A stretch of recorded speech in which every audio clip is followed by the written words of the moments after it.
Bueno, está clarísimo, ¿no? El tema de UNASUR y cómo esto afecta no solamente a la región, sino al propio país, teniendo en cuenta que Lima es la sede de esta cumbre extraordinaria por el caso de Venezuela. ¿Qué tal, Víctor Andrés? ¿Cómo te va? Buenas tardes, gracias. Permíteme contextualizar, ¿no? Para lo que está ocurriendo a esta hora. Acaba de llegar al grupo aéreo número 8 el presidente de Bolivia, Evo Morales. También veíamos que se está dando una protesta en los exteriores de la Embajada de Venezuela en Lima. No sabemos si son de opositores o más bien o de chavistas o de maduristas, si cabe el término, de maduros.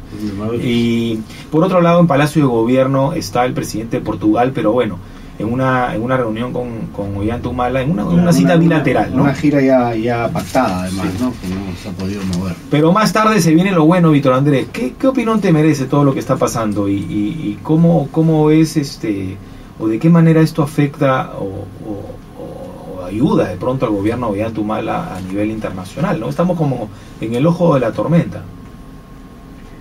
Sí, mira, el Perú, después de la caída del gobierno Fujimori, a inicios del 2000, ha desarrollado una tradición democrática en 3 procesos electorales sucesivos, estándares de democracia, de libertad, en fin, que han ido a contracorriente con la visión, los estándares de libertad que hay en Venezuela, en Argentina, en Corea, también en Ecuador, en Bolivia, ¿no? Es decir, el Perú ha marchado por una ruta diferente, pero además hay que recordar que la transición política hacia la plena democracia en el Perú se dio con la Carta Interamericana de la OEA, ¿verdad?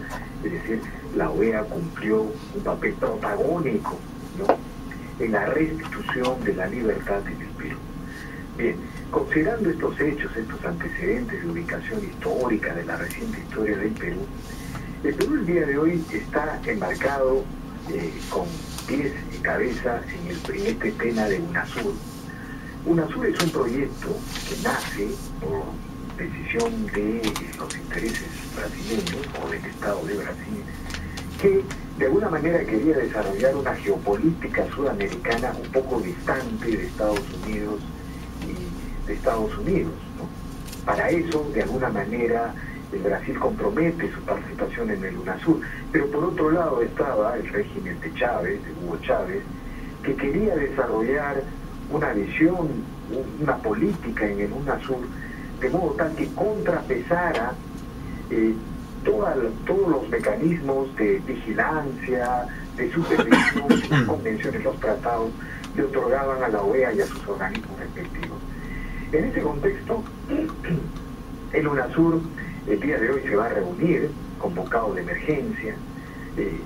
Una cosa muy curiosa que hay que señalar es que en la última reunión de UNASUR desarrollada en Lima no vino la señora Kirchner, no vino la presidenta de Brasil, en fin, no vinieron los presidentes del eje bolivariano, pero el día de hoy se hacen presentes porque está en juego el proyecto bolivariano en Venezuela, ¿no? Las elecciones en Venezuela lo que han hecho es, querrámoslo o no, quieranlo o no los chavistas o los proyectos bolivarianos en América Latina, es iniciar una transición hacia una etapa diferente en la República de Venezuela. Es decir, el chavismo en Venezuela no va a poder, más allá de que se quede o no en el poder, no va a poder seguir gobernando en los mismos términos, y la oposición no va a permitir que eso continúe en esos términos, más allá de la tremenda crisis económica que tiene que enfrentar. Bueno, en ese contexto se produce esta reunión de UNASUR y la pregunta es, ¿el Perú está, digamos, siendo fiel a su tradición democrática? ¿Está siendo fiel a los orígenes de esta democracia, de esta consolidación de la libertad? Ahí hay muchas preguntas que hacer. La cosa está tan complicada, tan compleja, tan enrarecida, que incluso la oposición ha sostenido que no va a permitir, no va a otorgar el permiso al presidente Humala para viajar a la Asunción del Mar, a Venezuela, ¿no? Eso ha ocurrido acá, ¿no? Ese debate acalorado, pero conversábamos hace un rato que, bueno, viene el eje, como tú lo llamas, el eje chavista de Sudamérica, que ya sabemos cuál va a ser su posición, de intentar que UNASUR apoye, le dé el espaldarazo a Maduro. Pero del otro lado, yo le he sentido muy tibio el tema, ¿no? Como que Chile, Colombia mismo, no han querido hacer mayor esfuerzo crítico, y hasta han saludado la elección de Maduro, ¿no? ¿Cómo lo ves tú? Mira, es que, digamos, hay razones de Estado, ¿no es verdad? Hay políticas de Estado, y una de las grandes políticas de Estado de cualquier país es mantener un concierto, una concertación, una comunicación con sus vecinos más cercanos, ¿no? En ese sentido, digamos, Chile, Colombia, están en una situación incómoda, ¿no? Y tienen que hacer concesiones, tienen que hacer determinados gestos que no signifiquen aislamiento de este concierto.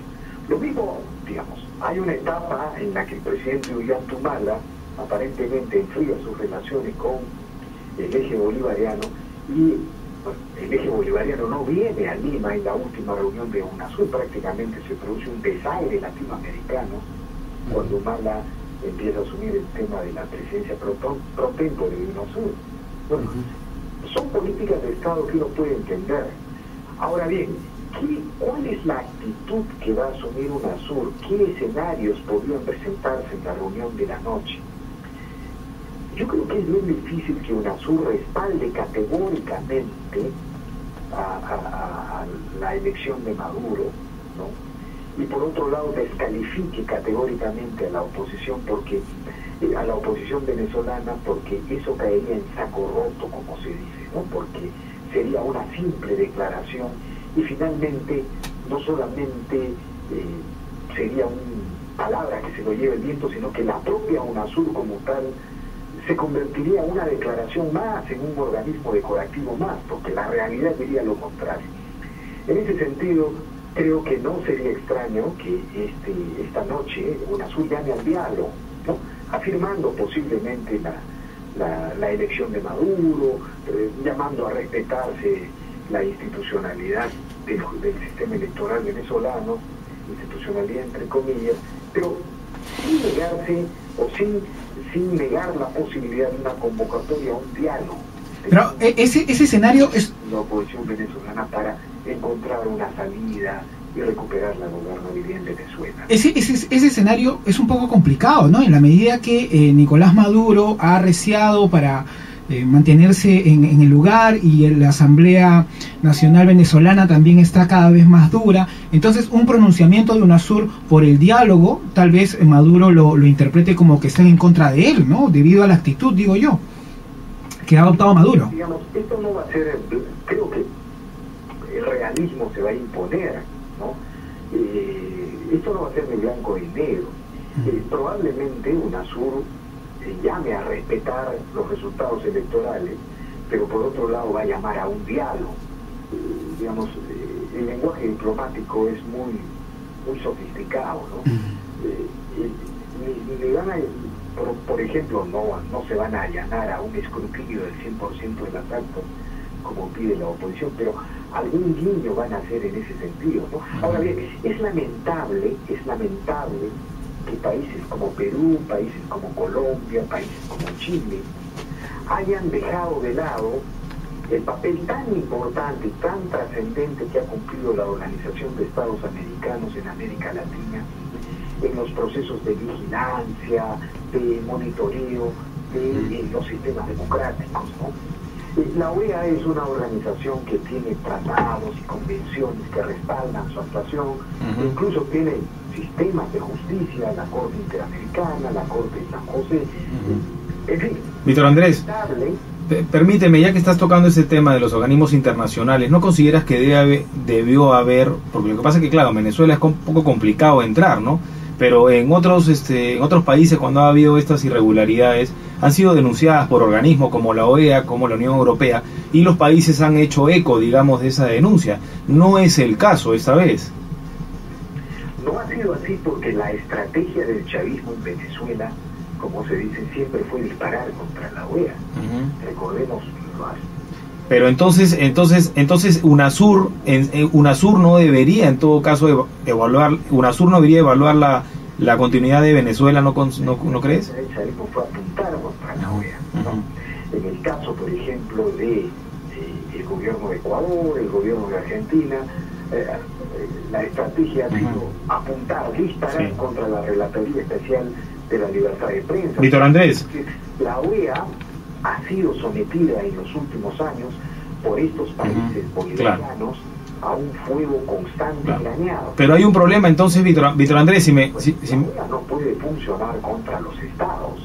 La OEA es un mecanismo de vigilancia, de observación, siempre y cuando haya participación y concertación de los estados. Eso era la OEA, ¿no? Pero lo que ha sucedido es que los estados han ido abandonando los estándares democráticos que la OEA ha establecido, las democracias, el ejercicio de la libertad en América Latina. Lentamente han ido abandonando esos estándares y bueno, han empezado a disparar contra el organismo que los propios estados han creado. Y finalmente han creado esta especie de UNASUR, ¿no? que creo que es una especie de castillo de naipes, ¿no? Es una organización muy ágil. Víctor Andrés. No se basa en instituciones o en la institucionalidad de los países de América Latina, sino se basa en el ejercicio autoritario del poder. Mira, ¿qué va a pasar en el caso de Venezuela? Imaginémonos que Maduro se queda. Lo primero que va a tener que hacer Maduro es ajustar la economía venezolana, no va a regalando petróleo a Nicaragua, a Bolivia, si tú quieres. Víctor Andrés. No poder seguir subsidiando envíos de petróleo a Argentina. En fin, no va a ser posible, algo va a cambiar. Bueno, Víctor Andrés, muchas gracias, nos ha ganado el tiempo largamente. Víctor Andrés Ponce, analista, hablando un poco de la situación de Venezuela y el compromiso que tiene ante esto el Perú por ser sede de la cumbre extraordinaria de UNASUR esta noche. Pausa, regresamos con más en Opinión.